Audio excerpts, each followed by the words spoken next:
दुनिया के लगभग सभी अरबपति लोग किताबें पढ़ने की सलाह देते हैं और वे खुद भी किताबें पढ़ना पसंद करते हैं। जैसे कि माइक्रोसॉफ्ट के फाउंडर बिल गेट्स एक साल में 40 से 50 बुक्स पढ़ लेते हैं। दुनिया के सबसे सफल इन्वेस्टर वॉरेन बफेट हर रोज इन्वेस्टिंग के बारे में 400 से 500 पेज पढ़ते हैं। रियल लाइफ के आयरन मैन कहे जाने वाले इलोन मस्क अपनी रॉकेट साइंस की पढ़ाई घर बैठे किताबें पढ़ पढ़ के ही पूरी की है, जो कि इस दुनिया में सबसे टफ पढ़ाई में से एक है। तो इस वीडियो में मैं आपको 2 सवाल के जवाब देने वाला हूँ। पहला ये कि आखिरकार हमें किताबें क्यों पढ़नी चाहिए, और दूसरा यह कि आज के डिजिटल समय में वीडियो भी देख सकते हैं, हम वीडियो देख के भी ज्ञान प्राप्त कर सकते हैं, तो फिर किताबें ही क्यों पढ़नी चाहिए। पहले सवाल का जवाब मैं आपको एक कहानी से बताऊंगा और उसके बाद मैं आपको दूसरे सवाल का जवाब दूंगा। ये कहानी 2 लाख साल पहले की है। उस वक्त इस दुनिया में कुछ भी नहीं था। तब इस धरती पर एक कुत्ते का जन्म होता है। जन्म लेते ही कुत्ता खाने के लिए यहाँ वहाँ भटकने लगता है, लेकिन उसे खाना नहीं मिलता। फिर वो अपनी पेट की भूख मिटाने के लिए जंगल की ओर भागने लगता है। जंगल में जाते ही उसे ढेर सारे फल और सब्जियां खाने के लिए मिलती है। ये सब खाने के बाद उस कुत्ते की भूख शांत हो जाती है, लेकिन उसी वक्त जंगल में आग लग जाती है और ये आग बहुत ही बड़ी होती है, इसीलिए कुत्ते को वहाँ से भागना मुश्किल हो जाता है। लेकिन कुत्ता वहाँ से किसी भी तरह भागने में कामयाब रहता है। लेकिन एक दिन के बाद फिर उस कुत्ते को भूख लगती है और फिर वो जंगल की तरफ आता है और देखता है कि आग बिल्कुल ठंडी हो चुकी है, और आग ठंडी होने के बाद वो फल और सब्जियां पककर पहले से ज़्यादा स्वादिष्ट और पौष्टिक हो गई है, और उसने ये सब्जियां बड़े चाव से खाई। लेकिन वहाँ पर ढेर सारी सब्जियां पड़ी थी और वो कुत्ता हर रोज उस सब्जियों में से थोड़ी थोड़ी खाने लगा।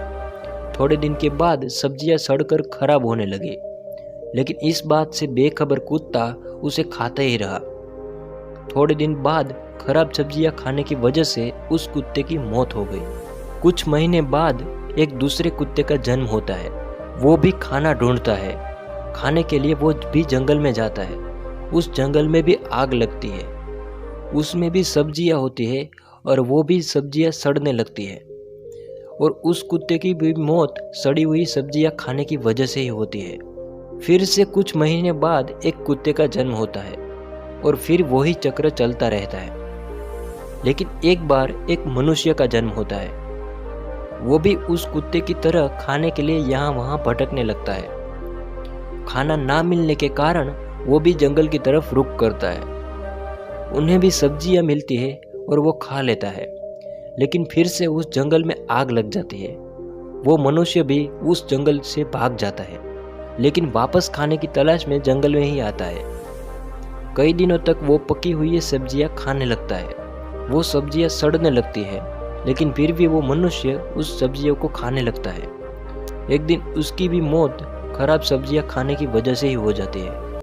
लेकिन उस मनुष्य ने मरने से पहले अपने साथ हुई पूरी घटना एक किताब में लिख डाली थी।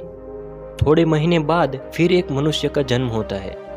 इस मनुष्य ने पहले जन्म लिए मनुष्य की लिखी हुई किताब पढ़ी। उसको वो सब पता चल गया जो उस किताब में लिखा था, कि एक जंगल होता है, वहाँ पर ढेर सारी सब्जियाँ होती है, जंगल में आग कैसे लगती है, सब्जियाँ कैसे पकती है, और उस सब्जी को कितने दिनों तक खाना चाहिए। वो सब बातें उस दूसरे मनुष्य को पता चल गई।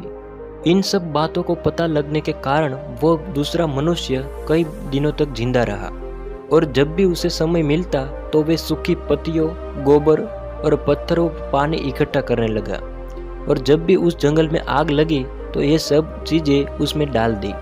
और फिर वो दूसरे मनुष्य ने भी मरने से पहले एक किताब लिख डाली। उस किताब में लिखा था, इस आग में गोबर और सूखी पत्तियों डालने से आग लंबे समय तक चलती है और पानी डालने से आग बुझ जाती है। थोड़े दिनों बाद एक दूसरे मनुष्य का जन्म होता है। उसने ये दोनों किताबें पढ़ी। ऐसे ही करते करते मनुष्य ने कई बड़े आविष्कार किए। अगर आप 20 साल के हो और आपको 40 साल के कोई उम्र वाले व्यक्ति की कोई किताब पढ़ते हो, तो आपको भी 40 साल का अनुभव 20 साल में ही मिल जाता है। जो गलती 40 साल की उम्र वाले व्यक्ति ने की थी, वो गलती आप 20 साल में ही सुधार सकते हो। अब मैं आपके दूसरे सवाल का जवाब देता हूँ कि इस डिजिटल ज़माने में वीडियो भी देख सकते हैं, हम वीडियो देख के भी ज्ञान प्राप्त कर सकते हैं, तो फिर किताबें ही क्यों पढ़नी चाहिए। किताब पढ़ने का सबसे बड़ा फ़ायदा यह है कि जब हम कोई किताब पढ़ रहे होते हैं तो उनमें पूरी किताब याद रहना मुश्किल हो जाता है, लेकिन कुछ ऐसे पॉइंट हमें याद रह जाते हैं। जो हम हर रोज़ किताबें पढ़ रहे होते हैं तो छोटे छोटे पॉइंट की वजह से हमारी शॉर्ट टर्म मेमोरी बढ़ जाती है, कि हमारी कल्पना शक्ति बढ़ जाती है। क्योंकि जब हम कोई बुक्स पढ़ रहे होते हैं तो जो उस किताब में लिखा होता है उसका दिमाग में एक चित्र बन जाता है, और धीरे धीरे हम ज़्यादा से ज़्यादा बुक्स पढ़ने लगते हैं तो हमारी कल्पना भी बढ़ने लगती है। तीसरा और सबसे महत्वपूर्ण मुद्दा यह है कि जब हम कोई वीडियो देख रहे होते हैं या फिर ई बुक पढ़ रहे होते हैं तो हम उतना रचनात्मक तरीके से सोच नहीं सकते, क्योंकि हमें उसमें सब कुछ दिख रहा होता है, हमें ज़्यादा दिमाग लगाने की ज़रूरत नहीं पड़ती। लेकिन जब हम कोई किताब पढ़ रहे होते हैं तो उसके वजन और उसकी पेज की क्वालिटी से हमारे सबकॉन्शियस माइंड में गहरा प्रभाव पड़ता है, और इसकी वजह से हमारी सोचने की शक्ति बढ़ जाती है, हमारी क्रिएटिविटी बढ़ जाती है। दोस्तों, आपको ये वीडियो अच्छी लगी हो तो इसे लाइक ज़रूर कर देना, और आगे ऐसे ही मोटिवेशनल वीडियो देखने के लिए जीतोलॉजी यूट्यूब चैनल को सब्सक्राइब करना मत भूलना।